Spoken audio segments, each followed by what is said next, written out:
Welcome ಬಂಗಾರಿ.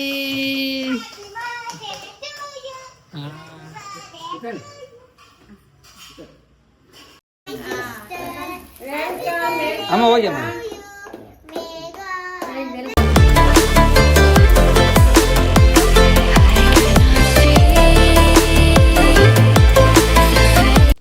ನಮಸ್ತೆ ಸ್ನೇಹಿತರೆ, welcome back to Shri super vlogs. ಬೆಂಗಳೂರಿನ ಚಳಿ ವೆದರಲ್ಲಿ ಎಲ್ಲರೂ ಹೇಗಿದ್ದೀರಾ? ಐ ವಿಶ್ ಎಲ್ಲರೂ ಚೆನ್ನಾಗಿದ್ದೀರಾ ಅಂತ. ನಾವು ಕೂಡ ಬಿಂದಾಸಾಗಿ ಭರ್ಜರಿಯಾಗಿದ್ದೀವಿ. ಇವತ್ತು ಇನ್ನೊಂದು ವಿಡಿಯೋನ ನಿಮ್ಮ ಜೊತೆ ಶೇರ್ ಮಾಡ್ತೀನಿ. ನಮ್ಮ ಪುಟಾಣಿನ ಮನೆಗೆ ವೆಲ್ಕಮ್ ಮಾಡಿದ್ದು ಹೇಗೆ ಅಂತ.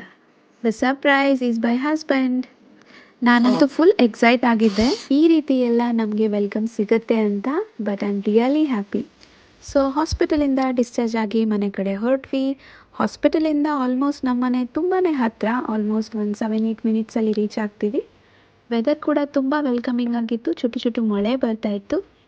ಮಗಳನ್ನು ಮನೆಗೆ ಕರ್ಕೊಂಡು ಹೋಗ್ತಿದ್ದೀವಿ ಅನ್ನೋ ಖುಷಿ ಅಂತೂ ತುಂಬಾ ಇತ್ತು. ನಮಗಂತೂ ಮನೆಗೆ ಇನ್ನೊಬ್ಬರು ಲಕ್ಷ್ಮಿ ಬಂದರು ಅಂತ ತುಂಬಾ ಖುಷಿ. ಆದರೆ ಕೆಲವ್ರಿಗೆ, ಅದರಲ್ಲೂ ಮಾಡೋಕ್ಕೇನು ಕೆಲಸ ಇಲ್ಲದೆ ಇನ್ನೊಬ್ಬರು ಲೈಫಲ್ಲಿ ಏನಾಗ್ತಿದೆ ಏನು ಹೋಗ್ತಿದೆ ನೋಡ್ತಾ ಕೂತಿರ್ತಾರಲ್ಲ, ಸೋ ಕಾಲ್ಡ್ ಅತಿ ಬುದ್ಧಿವಂತರು, ಅವ್ರಿಗೆಲ್ಲ ತುಂಬಾ ಕಷ್ಟ ಆಗಿದೆ. ತಾವುಗಳೇನೋ ಗಂಡು ಮಕ್ಕಳು ಹೆತ್ಬಿಟ್ಟಿದ್ದೀವಿ, ಹೆಣ್ಮಕ್ಳು ಹೆತ್ತಿರೋ ನಾವು ಮೂಲೆಗೆ ಸೇರಿಬಿಡ್ತೀವಿ ಅನ್ನೋ ಭ್ರಮೇಲಿದ್ದಾರೆ ಪಾಪ. ಈ ಕಾಲದಲ್ಲೂ ಹೆಣ್ಮಕ್ಳ ಬಗ್ಗೆ ಇನ್ನೂ ಈ ರೀತಿ ಯೋಚನೆ ಮಾಡೋ ದಡ್ರಿದಾರ ಅಂತ ನನಗಂತೂ ಆಶ್ಚರ್ಯ ಆಯ್ತಪ್ಪ. ಏನೂ ಮಾಡೋಕ್ಕಾಗಲ್ಲ, ಕೆಲವು ಅತಿ ಬುದ್ಧಿವಂತರಿಗೆ ಬುದ್ಧಿನೇ ಬೆಳೆದಿರಲ್ಲ, ಭ್ರಮೇಲಿರ್ತಾರೆ. ಎನಿವೇಸ್, ನಾವಂತೂ ಮನೆಗೆ ರೀಚ್ ಆದ್ವಿ. ನಾನು ಬಂದಿದ್ದು ನೋಡಿ ನನ್ನ ನೇಬರ್ಸ್ ಕೂಡ ತುಂಬಾ ಸರ್ಪ್ರೈಸ್ ಆದರು. ಯಾಕಂದರೆ ಡೆಲಿವರಿ ಆಗಿದ್ದವ್ರಿಗೆ ಗೊತ್ತೇ ಇರಲಿಲ್ಲ. ಜಸ್ಟ್ ಹಾಸ್ಪಿಟಲ್ಗೆ ಅಂತ ಹೋಗಿದ್ದೆ, ಬರ್ತಾ ಮಗು ಕರ್ಕೊಂಡು ಬಂದೆ. ಸಾಕಷ್ಟು ಜನ ತುಂಬ ಖುಷಿಯಾಗಿ ನಮಗೆಲ್ಲ ವಿಶ್ ಮಾಡಿ ಹರಿಸಿದ್ದೀರ. ಅವ್ರಿಗೆಲ್ಲ ತುಂಬಾ ಥ್ಯಾಂಕ್ಸ್. ನಿಮ್ಮೆಲ್ಲರ ಹಾರೈಕೆ ಇದೇ ರೀತಿ ನಮ್ಮ ಮೇಲೆ ಯಾವಾಗಲೂ ಇರಲಿ.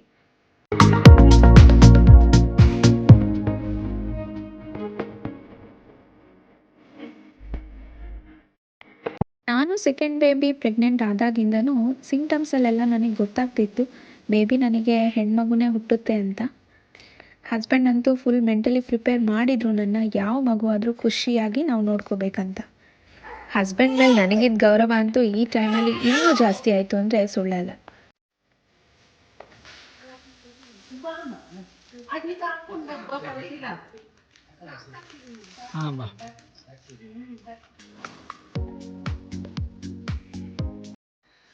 ವೆಲ್ಕಮ್ ಬಂಗಾರಿ. ಗಂಡು ಆಗಿದೆ ಅಂದ ತಕ್ಷಣ ಏನು ಸರ್ಕಾರದಿಂದ ಭಾರತ ರತ್ನ, ಪದ್ಮವಿಭೂಷಣ ಎಲ್ಲ ಕೊಟ್ಟು ಸತ್ಕಾರ ಮಾಡ್ತಾರ?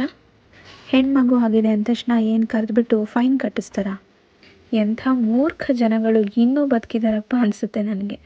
ಗಂಡು ಮಕ್ಕಳು ಹುಟ್ಟಲಿ ಹೆಣ್ಮಕ್ಳು ಹುಟ್ಟಲಿ ಇಬ್ಬರೂ ಒಂದೇ. ಮಕ್ಕಳೇ ಆಗಿಲ್ದಿರೋರು ಎಷ್ಟು ಜನ ಇಲ್ಲ ಪ್ರಪಂಚದಲ್ಲಿ.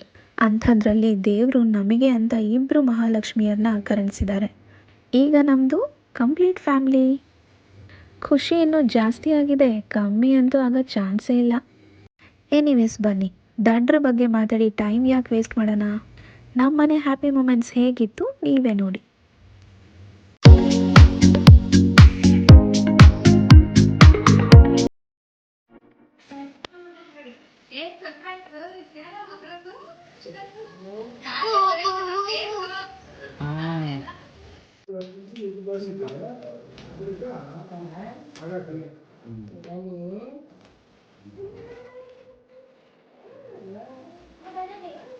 ಅಯ್ಯೋ, ಇಷ್ಟು ಆರಾಮಾಗಿ ನಡ್ಕೊಂಡ್ ಬರ್ತಿದ್ದೀರಾ ನೀವು ಅಂತ ಎದುರುಗಡೆ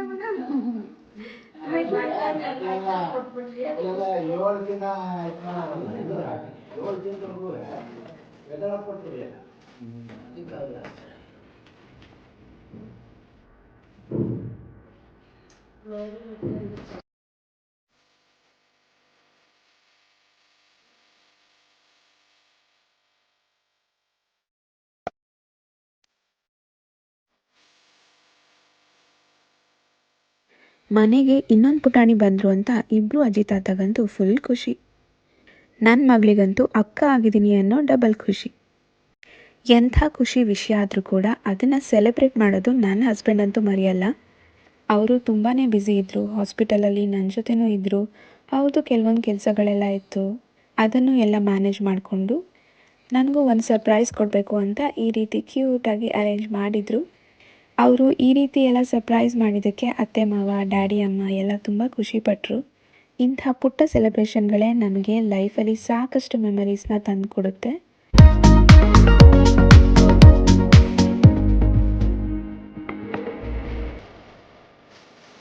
ಪ್ರತಿಯೊಬ್ಬ ಹೆಣ್ಮಕ್ಳಿಗೂ ಈಗ ಡೆಲಿವರಿ ಸ್ಟೇಜ್ ಅನ್ನೋದು ತುಂಬಾ ಕಷ್ಟ, ಅದು ಎಲ್ರಿಗೂ ಗೊತ್ತಿರೋ ವಿಷಯ. ಅಂಥ ಒಂದು ಪ್ರಾಸೆಸ್ನ ದಾಟ್ಕೊಂಡು ಬಂದ ನಮಗೆ ಈ ರೀತಿ ಪ್ರೀತಿ ಸಿಕ್ಕರೆ ನಾವು ನೋವು ಅನುಭವಿಸಿದ್ದಕ್ಕೂ ಸಾರ್ಥಕ ಅನಿಸ್ಬಿಡುತ್ತೆ.